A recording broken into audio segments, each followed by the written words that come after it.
Let's begin in a quiet place, a place you'll likely never see. It's not a battlefield in the conventional sense. There are no enemies to strike, no objective to secure. Yet, it is a theater of constant, silent operations. The mission? To maintain a state of perceived perfection. This is not about vanity. This is about a burden, an exhausting, often invisible weight that many women carry not because they choose to, but because the world has quietly assigned it to them. Consider the morning routine. You see the finished result, the composed face, the chosen outfit, the readiness to face the day. What you do not see is the internal checklist running hours before dawn, the mental inventory of tasks, not just her own, but the emotional and logistical needs of others, the remembering of birthdays, the anticipation of a colleague's sensitive mood, the preemptive calming of a child's anxiety, the unspoken duty to set the emotional temperature of every room she enters. This is what is known as emotional labor. It is the management of the invisible infrastructure of daily life. It is a continuous, draining cognitive load, and to admit its weight feels to her like an admission of failure, a failure to handle what she has been told should come naturally. Then, there is the domestic sphere.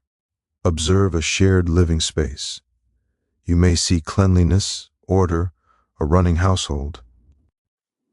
What you might miss are the eyes that constantly scan, the mind that perpetually tabulates, the milk that is running low, the light bulb that needs changing, the guest towels that should be washed, the subtle shift in a family member's demeanor that signals a problem.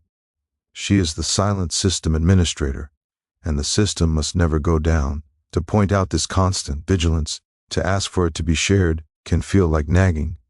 So, she internalizes it. She perpetuates the myth of effortless competence because the alternative, to reveal the machinery behind the curtain, feels like revealing a catastrophic weakness. It is the fear that if the world sees the effort, the value of the result diminishes. This extends to the professional arena. Walk into any boardroom. You will see confidence, poise, sharp intellect. What you may not sense is the double-edged sword of perception. To lead with authority, she must be strong, but not intimidating, decisive, but not abrasive, passionate, but not emotional. She is navigating a narrow canyon where both walls are lined with judgment. She has likely rehearsed her points to sound collaborative, not commanding. She may downplay her own idea before presenting it to avoid the sting of it being rejected outright. She is performing a calibrated dance of competence, and the music is the unspoken expectations of everyone in the room. To stumble, to show the strain of this performance, would be to confirm a bias she has spent a lifetime fighting. So, the mask of effortless control stays firmly in place. The weakness is not in the struggle. The perceived weakness is in allowing the struggle to be seen. And at the core of this lies the most damaging assumption of all, that this is her natural state, that she is simply better at remembering, at nurturing, at multitasking, at soothing. This assumption transforms a series of learned and pressurized behaviors into an innate biological destiny. It traps her. If she is naturally good at it, then she shouldn't find it tiring. If she is naturally good at it, then it isn't work. If she is naturally good at it, then asking for help isn't a reasonable request for partnership. It's a failing of her fundamental nature. This is the cruelest part of the trap. The burden is made invisible by the very myth that enables it. To admit exhaustion is to betray the myth. So, she soldiers on, alone in a crowd, perfect on the surface, and quietly crumbling under the weight of an expectation she never agreed to carry. This is not a call for rescue. It is a call for observation, for true sight, to look past the finished portrait and see the artist, the brushstrokes, the fatigue in her eyes, the weight of the canvas she holds up alone. Her greatest perceived weakness is her fear of being found imperfect in a world that only praises her for being flawless. See the effort, acknowledge the labor, and in doing so, you don't weaken her. You finally see her strength for what it truly is. A strength that should not have to be born in silence. That is the first truth. Now consider the silence. Not the silence of an empty street, but the silence that lives behind a measured word. a held-back opinion, a carefully edited thought. It is the space where something true was almost said, but was then deemed too much. This is the second theater of operation, the constant internal negotiation between a woman's authentic voice and the fear of the label it might earn her. To understand this, you must first understand the power of a single word. Words like difficult, dramatic, needy, aggressive. They are not mere descriptions, they are social grenades, and for many women, they are pins that have been pulled and tossed at them from childhood. A girl who asserts herself on the playground is bossy. That same boy is a leader. This early lesson is seared into the psyche. Your voice, when it is direct, has a penalty. Your needs, when expressed clearly, are an imposition. Your ambition, when visible, is a threat. So you learn to translate. You learn to soften the edges of your speech, to frame your ideas as questions, to present your brilliant insight as just a thought. You learn to apologize for existing in a space, for taking up time, for having an opinion at all. The phrase "I'm sorry" becomes a verbal tick, a preemptive shield against the accusation of being too assertive, too present, too real. This translation extends to emotion. Anger is a natural, human response to injustice, to frustration, to betrayal. But for a woman, anger is a high-risk currency. Expressed openly, it becomes hysteria. It becomes proof that she is irrational, that she cannot control herself, that her perspective is invalidated by the feeling that fuels it. So, the anger is turned inward. It is metabolized into anxiety, into a cold withdrawal, into a sharp, critical voice in her own mind. Or, it is diluted, filtered through a more socially acceptable emotion, sadness, disappointment, concern. She must perform emotional alchemy, transforming the raw, hot metal of her justified fury into something palatable, something that won't make others uncomfortable. The weakness is not in the anger. The perceived weakness is in the display of it. So, she builds a dam. And behind that dam, a reservoir grows. The same calculus applies to ambition. A man who is driven is ambitious. A woman with identical drive is often seen as ruthless or calculating. There is a line she must walk, a narrow beam between being competent and being likable. She is taught, implicitly, that she can have one, but rarely both in equal measure. So she learns to deflect credit. She attributes success to a great team or good luck. She downplays her hours of toil, her strategic genius, her sacrifice. To own her power fully, to say "I did this, and I want more," is to risk being seen as a threat, not just to men, but to other women, to the delicate social order that prefers its women approachable, agreeable, contained. Her ambition becomes a secret she keeps, a flame she shields with her own hands, lest someone see its size and try to extinguish it for burning too brightly. And at the heart of this lies the terror of need. To express a need for help, for reassurance, for time, for understanding, is to make oneself vulnerable. But for a woman, this vulnerability is often twisted. It is not seen as a simple human request. It is seen as proof of dependency, of fragility, of the very stereotype she has worked to dismantle. "I need you" can be misheard as "I cannot function without you." "This is too heavy for me" can be misconstrued as "I am not strong enough." So she suppresses the need. She becomes self-reliant to a fault. She would rather break under the weight alone than ask for a hand and risk confirming the ancient patronizing belief that she is, fundamentally, a burden.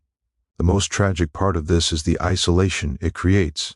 In refusing to be seen as too much, she makes herself profoundly alone, locked in a cell of her own making where her true voice echoes, unheard. This is not a performance of deceit. It is a survival mechanism. It is the art of making a vast, complex, powerful soul fit into a small, simple, comfortable box labeled acceptable. Every edited sentence, every swallowed protest, every softened demand is a brick in the wall between her true self and a world she fears will reject that self entirely. So, listen not only to what she says, but for what she does not say. Hear the silence after a thought is cut short. Sense the hesitation before a firm stance. Recognize the "I'm fine" that carries the weight of a universe. Her greatest fear is not that you will see her weakness, but that you will mistake her strength, her passion, her fire, her vast need to love and be loved, for a flaw.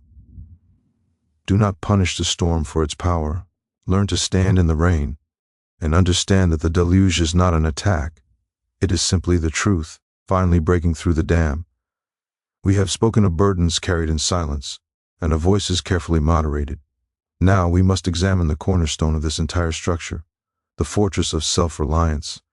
This is not mere independence. This is a fortified state, a psychological citadel built not out of pride, but out of a profound and often justified fear. The fear that to ask for help is not to show humanity but to confirm a prejudice. This is the third front, the vulnerability hidden within the refusal to be vulnerable. Observe a woman solving a problem. Perhaps it is a technical failure, a stalled engine, a corrupted file, a baffling piece of furniture assembly. You may see concentration. You may see frustration. What you will likely not see is the instant, internal veto against calling for aid. Before the thought of asking can even fully form, a louder, more insidious voice speaks. It says, if you ask, you prove them right. You prove you can't handle it. You become the stereotype. This is not about the problem at hand. It is about 1,000 years of history whispering that her competence is conditional, that her intelligence is a performance being judged in real time. So, she will struggle. She will watch tutorial videos with a fierce, quiet desperation. She will exert force she does not have. She will waste hours she cannot spare, all to avoid the single simple act of saying, I don't know how to do this, can you show me? This dynamic becomes exponentially more dangerous in male-dominated arenas. The boardroom, the workshop, the trading floor, the server room. In these spaces, she is often an invited guest in a house built by and for someone else. The codes are different. The unspoken rules are foreign. Every mistake is magnified. Every success is treated as an exception. In this environment, admitting a knowledge gap is not seen as a step toward growth. It is seen as evidence she never belonged there in the first place. So, she becomes a master of the bluff. She develops a keen ear for jargon, learning to echo it convincingly. She learns to nod at the precise moment when understanding is expected, all while her mind races to decode the meaning later, in private. She will stay late, long after others have left, to teach herself what everyone else assumed she already knew. The pressure is not just to keep up, but to appear as if she was never behind. The terror is not of being a novice, but of being discovered as one. But the fortress is most tragic in the realm of emotion and struggle. We spoke of the fear of being too much. This is its dark twin, the terror of being a problem. To admit to burnout, to anxiety, to grief that has overstayed its welcome, feels like an unforgivable act of dumping weight onto someone else's shoulders. She has been conditioned to be the caretaker, the listener, the steady hand. To reverse those roles, to become the one in need of care, feels like a violation of a sacred contract. It feels like weakness squared. So, she will smile while her world is crumbling. She will ask about your day while her own is a field of ash. She will offer comfort from a place of profound personal desolation. The walls of her citadel grow higher, not to keep others out, but to contain the collapse within. She is both, the prisoner and the warden of her own pain. And what is the weapon that built this fortress? It is the well-meaning, the casually patronizing, the historically ingrained rescue complex. The man who, seeing her struggle, simply takes the task from her hands without being asked. The one who says, let me get that for you, when she has expressed no desire for help. This does not feel like assistance, it feels like a verdict. It broadcasts the assumption that she was incapable. It reinforces the very doubt she is fighting. True help is offered, it is not imposed. True partnership is standing beside her while she figures it out, not leaping in front of her to do it for her. Every unsolicited rescue is another brick in her wall, another reason to never, ever let her guard down again. So, understand this. Her fierce, Sometimes maddening self-reliance is not a challenge to you. It is a scar. It is the embodied memory of 1,000 times her capability was questioned, her right to struggle was denied, and her request for a hand was mistaken for a confession of inadequacy. She is not trying to prove she doesn't need you. She is trying to prove to a watching, judging world, and most cruelly to herself, that she is not the fragile creature that world insists on seeing. Do not mistake the fortress for the person. The strength is real, but it is born of a wound. Your role is not to besiege her walls, nor to pretend they aren't there. It is to prove, through patient, consistent, and requested partnership, that the ground outside her citadel is safe. That to lower the drawbridge is not an act of surrender, but an act of trust. And that needing help is not the antithesis of strength. It is the one thing that finally makes the immense weight of her strength sustainable. Now, turn your gaze to the mirrors. Not the ones on the wall, but the living ones. The other women. This is a more complex and silent battleground. One fought in glances across a room, in curated social media feeds, in the unspoken metrics of a life. This is the arena of quiet competition and comparison. It is not driven by malice, but by a pervasive systemic pressure that pits a woman against her own reflection and every other woman she meets. From a shockingly young age, she is entered into a silent pageant where the criteria are contradictory and forever shifting. She is judged, and she learns to judge herself against others. Is she as kind, as accomplished, as disciplined, as desired? This comparison is not a conscious sport. It is a toxic osmosis, a constant background radiation of measurement. It begins with bodies, with faces, with clothes, the most visible and thus most vulnerable metrics. She learns to scan a room and instantly triangulate her own position. Thinner than her, but not as stylish as her. Prettier than her, but she has better skin. It is a brutal, automatic arithmetic of worth, and the answer is always a deficit. This is not vanity. This is the internalization of a world that has told her, in a million subtle ways, that her primary value is ornamental, and that the market is saturated. Every advertisement, every film, every whispered comment is a judge's score, and she is always behind. But the competition deepens, grows more insidious. As life progresses, it moves from the physical to the existential. Observe a social gathering of women. The conversation may be light, but beneath the surface, a silent exchange of data is occurring. Careers are compared not just for satisfaction, but for prestige and pace. She got the promotion. I'm still at the same desk. Relationships are measured for their apparent perfection. He looks at her like that. Mine hasn't planned a date in months. The most profound and personal of all, motherhood. Here, the judgment is both fiercest and most heartbreaking. Every choice, from breastfeeding to sleep training, from career pausing to career sustaining, is not merely a choice, it is a manifesto, and it is read and critiqued by every other mother. The working mother feels the silent, or not so silent, accusation of neglect. The stay-at-home mother feels the devaluation of her labor as not being real work.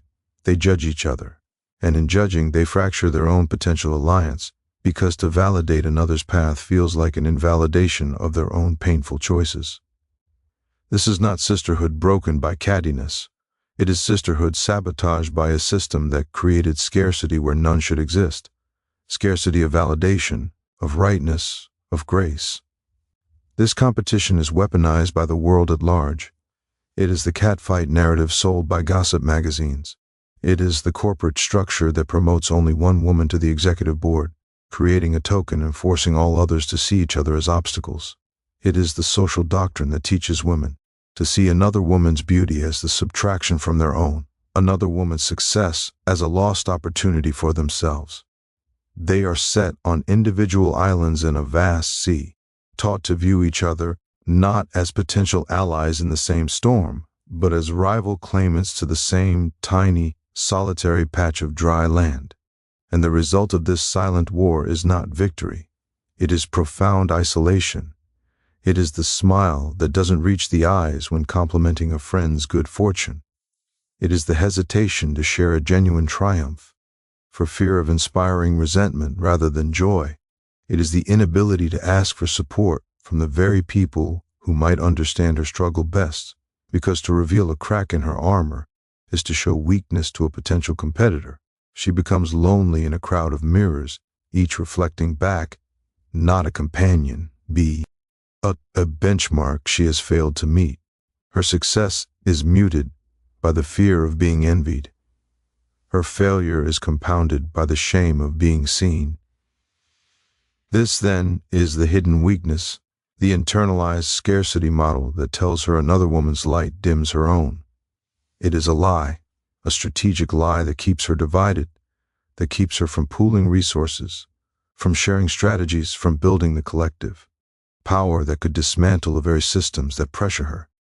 Her eye is so trained on the other runners in the race that she forgets they are all on the same track, designed by someone else for a prize that may not be what any of them truly wanted. So, look for this. See the hesitation in her celebration of another. Recognize the defensive gloss in her own life updates.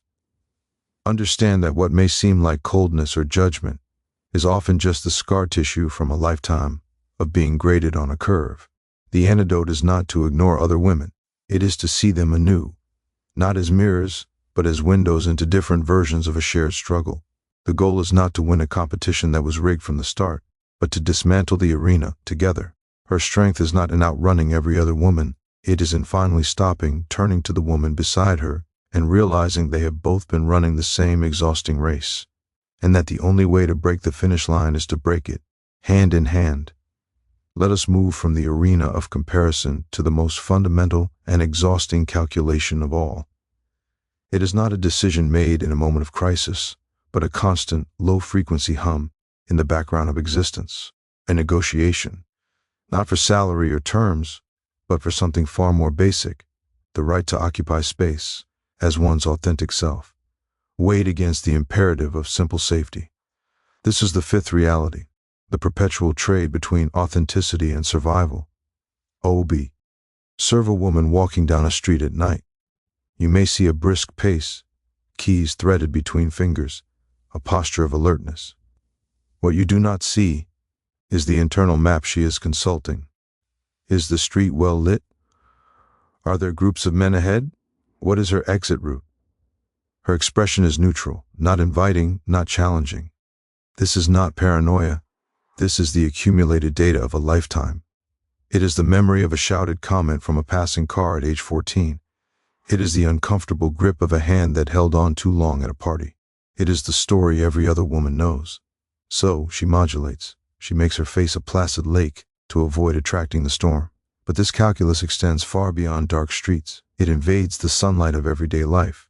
In a meeting, she must calibrate her tone. Too firm, and she is abrasive. Too gentle, and she is ignored. She seeks the precise, nearly invisible frequency that conveys authority without triggering the defensiveness that often meets a woman in command. She edits her laughter. Is it too loud, too shrill, too inviting? She considers her clothing not just for professionalism, but for the message it might send. A neckline too low might attract the wrong kind of attention. A suit too sharp might be read as an attempt to be a man. Every choice of self-presentation is run through a filter of potential consequence. This is not vanity, this is risk assessment.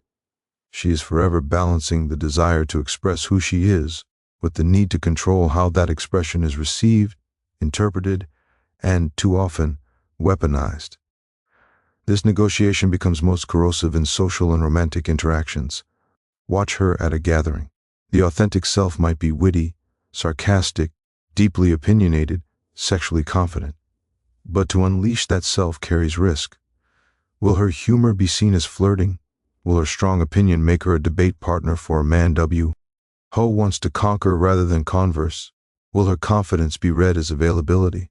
So she dims the wattage.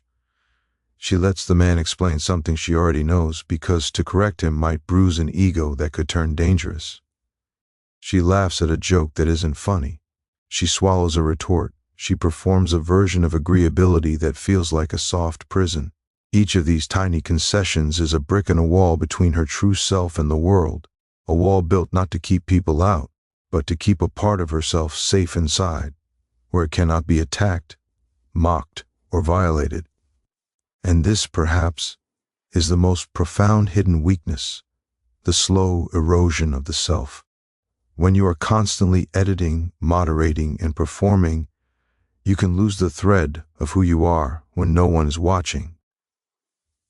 The authentic voice grows quieter from disuse, the spontaneous impulse is stifled at its birth, the vibrant, unmediatized personality becomes a ghost in the machine, remembered but rarely exercised. She becomes a diplomat in her own life, speaking a foreign language of compliance and caution, while her native tongue, the language of her unfiltered thoughts and feelings, atrophies. The world sees the diplomat and calls her polite, pleasant, manageable. It does not see the cost. It does not see the artist, the warrior, the wild and curious mind she has had to lock away for safekeeping. This is not a choice in the way one chooses an outfit. It is a conditioned reflex, a survival algorithm written by 1,000 cautionary tales. It is the voice that says, don't make eye contact, don't provoke, be small, be pleasant, get home safe. It is exhausting. It is a tax on her spirit, paid every single day, just for the crime of moving through the world in a body that is seen as both an invitation and a target. So, when you see a woman who seems reserved, who seems to hold back, do not mistake it. Coldness or a lack of personality. You are likely witnessing the security protocol in action. You are seeing the negotiated settlement between the person she is and the person the world forces her to appear to be for her own protection. Your role is not to demand she be herself without understanding the terrifying cost that can carry.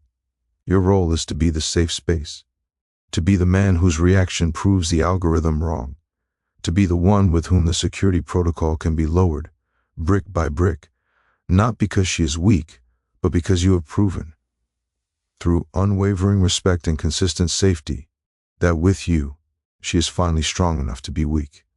That with you, the cost of authenticity is no longer her safety. You must become the exception to the rule she has lived by her entire life. Only then will you meet the person behind the negotiation, and you will find she was worth the wait. We have mapped the silent negotiations, the internal competitions, the fortified self-reliance. Now we must confront the final, most intimate paradox. It lives in the moment of her greatest apparent strength. Watch her as she commands a room, as she makes a decision that affects dozens, as she stands firm in a crisis, her voice steady, her direction clear. The world sees a leader. It sees unshakable resolve. It sees a pillar. Look closer. Beneath that granite surface, in a quiet chamber of her mind, a whisper sometimes rises. It is not the voice of fear for the task, but fear of the self. It asks, do I truly belong here? Is this authority an illusion they haven't yet seen through? Will the next decision be the one that reveals me as a fraud? This is not a sign of incompetence. It is the shadow cast by the very spotlight of her success. This is the sixth and most private truth, the secret doubt that haunts moments of strength. Understand its origin. She did not inherit a legacy of command. She was not handed a birthright to lead. Every position of authority she holds was in some way taken. It was earned against a headwind of lowered expectations and silent skepticism. She arrived at the table having first had to prove she deserved a chair. This creates a foundational insecurity that never fully dissipates. The voice of the doubter outside, the one who questioned her promotion, who implied she got the position through a quota, who called her lucky, that voice eventually moves in. It takes up residence in her own psyche. It becomes the internal auditor, endlessly reviewing her performance for a single flaw that will confirm the world's original, low opinion. So even in victory there is a quiet vigilance, a preparation for the other shoe to drop. This doubt manifests not as paralysis but as over-preparation. The meeting for which everyone else studies for an hour, she studies for 3. The presentation she delivers with seamless confidence was rehearsed in an empty room a dozen times. The decisive order she gives is the product of a night spent weighing every possible alternative, every potential point of failure. Her strength is often built on a hidden mountain of unseen labor, a compulsive need to be overqualified for the moment, because she believes she cannot afford a single mistake. A man's mistake might be seen as a human error. Her mistake risks being seen as proof of a fundamental categorical incapacity. So, the pressure is not just to succeed, but to succeed flawlessly. And the doubt asks, constantly, what if you can't? But this secret doubt is most corrosive when it attaches not to her skills, but to her right, to her own emotions. She makes a tough call, restructuring a team, ending a partnership, holding a hard line. The decision is correct. It is necessary. It is leadership. And yet, in the quiet aftermath, the whisper returns. It says, was that cruel? Was that heartless? Am I becoming the cold, ruthless caricature they warned about? A man in the same position is doing what needs to be done. She questions if, in doing what needs to be done, she has betrayed some essential expectation of nurturing, of warmth. She second-guesses her own justified resolve, wondering if her strength has made her less of a woman, even as it made her more of a leader. She's trapped in a double bind of her own conscience, punished for weakness if she hesitates, and punished for a loss of humanity if she acts. This is the hidden toll of a lifetime spent wearing armor. You begin to wonder if the armor has become your skin. You question if the strength you project has hollowed out the softer, more vulnerable self within, and if that hollowness is the price of the respect you now command. The doubt is not about capability, it is about identity. Have I, in becoming strong, become something I no longer recognize? Have I lost myself in the performance? So, when you see her at her most powerful, do not be fooled by the impervious facade. Do not make the error of believing she is invulnerable. The opposite is true. Her strength is often most acute because her vulnerability is most profound. She is holding the line not from a place of unassailable certainty, but from a place of fierce, trembling will, in direct defiance of the quiet voice that tells her she is an imposter in her own life. Your role is not to tell her the doubt is foolish. It is not. It is the scar tissue of 1,000 small battles. Your role is to be the external validation that finally, slowly, silences the internal critic. To look at her in those moments of command and say, with your unwavering belief and your quiet confidence in her, what she cannot yet always say to herself, you are not an imposter. This is not a performance. This is you. And you belong here. See the strength, but honor the secret struggle that forged it.